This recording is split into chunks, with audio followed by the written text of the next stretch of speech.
नमस्कार दोस्तों, स्वागत है आपका बीएससी प्लेलिस्ट के सेकंड वीडियो में।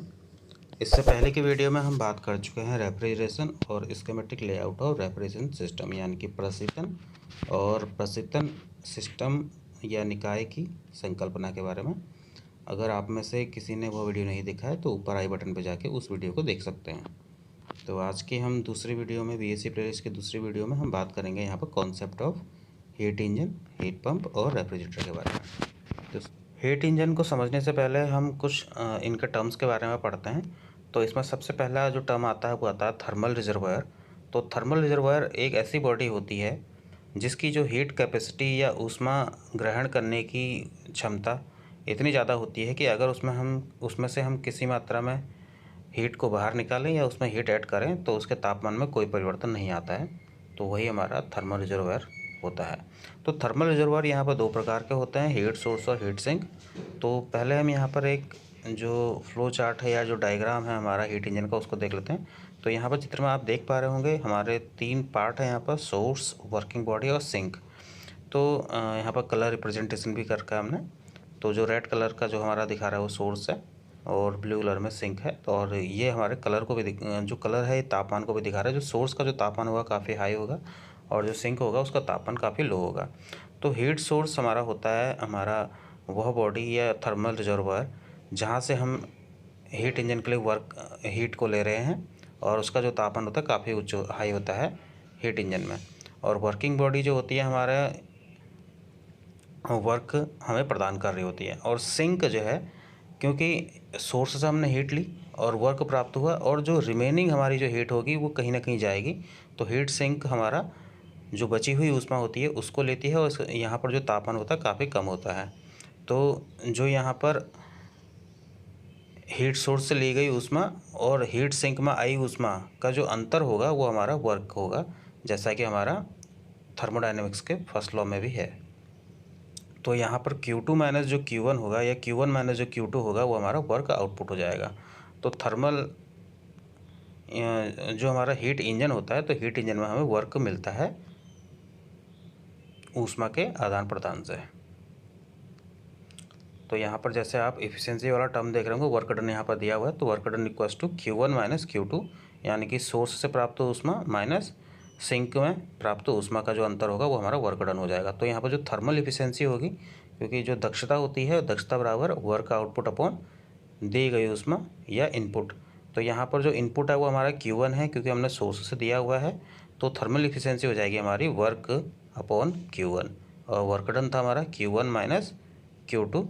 तो थर्मल इफिशिएंसी हो जाएगी यहाँ पर Q1 minus Q2 upon Q1। तो इसको अगर सॉल्व करते हैं तो ये 1 माइनस Q2 अपॉन Q1 हो जाती है। अब क्योंकि हमें पता है Q equals to MC delta T होता है, तो यहीं पर से ये जो हमारा फॉर्मूला है ये हमारा आगे जाके खुल जाता है। तो फिलहाल इतना ही। तो thermal efficiency of heat engine हो जाएगी हमारे यहाँ पर 1 माइनस Q2 अपॉन Q1।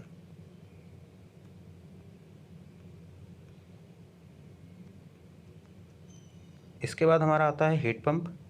तो जैसे हीट इंजन हमारा जो था उसमें हम ऊष्मा दे रहे थे और हमें वर्क डन मिल रहा था, तो उसी का अपोजिट हमारा हीट पंप होता है। तो हीट पंप में हम सिस्टम को वर्क डन दे रहे होते हैं और हमें जो मिलता है वो तापमान का डिफरेंस मिलता है। तो हीट पंप जो होता है हमारा जो लो बॉडी टेम्परेचर होता है उससे हीट को लेता है और जो गर्म बॉडी होती है उसमें हीट को देता है। तो जैसे आप यहाँ पर इसका डायग्राम देख पा रहे होंगे, जो लो टेम्परेचर है वहाँ से हीट पंप ऊष्मा को लेगा और जो हाई टेम्परेचर का जो बॉडी होगी उसमें ऊष्मा को देगा। अब क्योंकि लो टेम्परेचर की बॉडी से हीट को लेगा तो साफ सी बात है, तो लो टेम्परेचर वाली बॉडी का तापमान और कम हो जाएगा और हाई टेम्परेचर वाली बॉडी का तापमान और हाई हो जाएगा। तो हीट पंप का कार्य होता है हाई टेम्परेचर वाली जो बॉडी है उसमें उसको हीट देना और जो लो टेम्परेचर वाली बॉडी है उससे हीट लेना।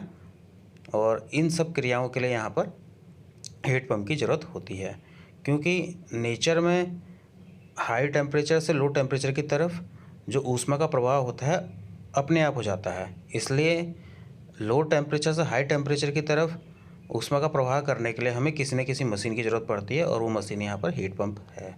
तो यहाँ पर आप एरो के माध्यम से देख पा रहे होंगे जो तापमान होगा हमारा लो टेम्परेचर से जब हम हीट ले रहे होंगे तो उसकी डायरेक्शन दिखा रही है। हीट पंप के थ्रू हम लो टेम्परेचर वाली बॉडी से हीट को ले रहे हैं और हाई टेम्परेचर वाली बॉडी पे हीट को दे रहे हैं, और इसके लिए यहाँ पर जो वर्क है हमें देना पड़ रहा है हीट पंप को। तो यहाँ इससे पहले हमने हीट इंजन पढ़ा था और उसके लिए हमने एक टर्म एफिशिएंसी निकाला था। तो यहाँ पर हीट पंप या रेफ्रिजरेटर के लिए हम जो बात करेंगे वो COP की बात करेंगे, और जो एफिशिएंसी और जो COP है दोनों ही हमारा जो रहता है वो हमारा अनुपात रहता है हमारा डिजायर्ड इफेक्ट अपॉन हमारा इनपुट का। तो इसलिए ये दोनों ही हमारी विमा विहीन राशियाँ हैं, और क्योंकि हीट इंजन का जो हमारा डिजायर्ड इफेक्ट रहता है वो वर्क डन रहता है, और वहीं हीट पंप का जो हमारा डिजायर्ड इफेक्ट रहता है वो हीटिंग का रहता है, और रेफ्रिजरेटर में जो रहता है हमारा कूलिंग का रहता है।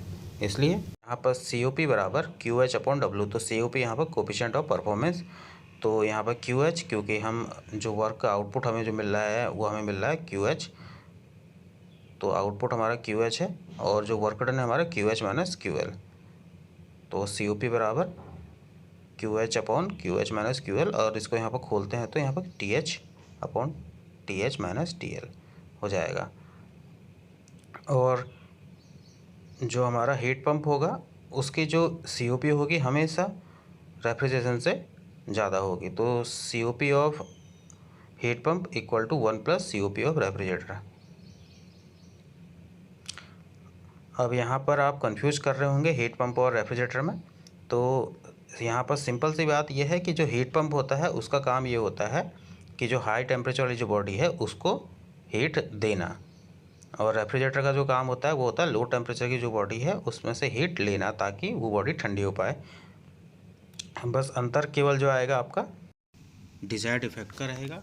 हीट पंप में डिजायर्ड इफेक्ट हमारा हीटिंग रहता है और रेफ्रिजरेटर में कूलिंग रहता है। इसलिए रेफ्रिजरेटर में जो हमारा COP होगा COP इक्वल टू वहाँ पर आ जाएगा QL/W, क्योंकि हमारा जो मेन उद्देश्य रहता है रेफ्रिजरेशन में वो रहता है जो हमारा बॉडी है उसमें से हीट को बाहर निकालना। तो हम आगे देख लेते हैं। यहाँ पर स्कीमेटिक डायग्राम है, यहाँ पर हाई टेम्परेचर लिखा हुआ है, रेफ्रिजरेटर लिखा हुआ है, लो टेम्परेचर सेम वही है हीट पंप की तरह ही, बस जो अंतर आ जाएगा वो हमारा COP में आएगा। COP इक्वल टू हो जाएगा हमारा QL/QH-QL, यानी कि हमें जो वर्क चाहिए जो हमें मतलब एक तरह से रेफ्रिजरेशन, क्योंकि रेफ्रिजरेटर में हमें रेफ्रिजरेशन इफेक्ट चाहिए, तो यहाँ पर आ जाएगा QL/W COP बराबर। तो QL/W, तो QL और वर्क डन हमारा हो जाएगा QH-QL, तो COP हो जाएगी हमारी QL/QH-QL। और उसको आगे अगर हम खोल लेंगे क्योंकि Q इक्वल टू MC∆T या Q इक्वल टू हमारा होता है S/T इंट्रोपी के टर्म में अगर है, तो यहाँ पर से COP निकल जाएगा हमारा TL/TH-TL। तो आज के लिए इतना ही करते हैं।